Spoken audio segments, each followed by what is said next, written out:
উনি এখন জলে নেমে গেছেন। সেখান থেকে সাদা মাছ ধরার প্রচেষ্টা। তেলাপিয়া পার্শে পার্শে এখনো দেখা মেলেনি, তেলাপিয়া হলেও ভালো।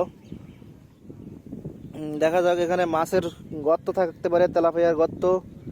এখানে উনি মাছ পাবেন আশা করা যায়। একবারে একদম একটি গর্তে মেরে দিয়েছেন।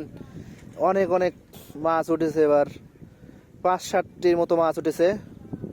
যথেষ্ট ভাগ্য ভালো। আসলে এইখানে ওরা গর্ত করেছে, সাইডে কোনো গর্ত করে ওরা থাকেনি।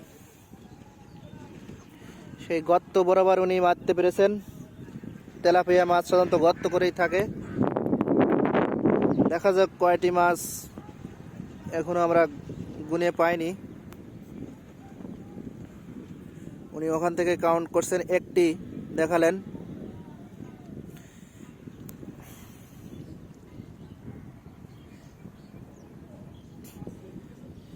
মাছ চলে গেছে বলছেন উনি, মানে আমিও দেখতে পেয়েছিলাম আরো মাছ পড়েছিল, কিন্তু মাছ চলে গেছে, জাল থেকে পালিয়েছে। আরো একটি, দুটি প্লেন, কিন্তু আর দুটি তিনটি পালিয়ে গিয়েছে দেখা যাচ্ছে।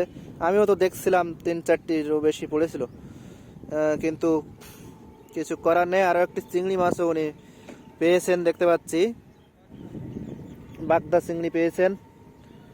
ওই যে উনি উঁচু করে ওখান থেকে ঝুঁকি নিয়ে দেখাচ্ছেন পানির ভিতরে, ওখান থেকে দেখানো কষ্টকর।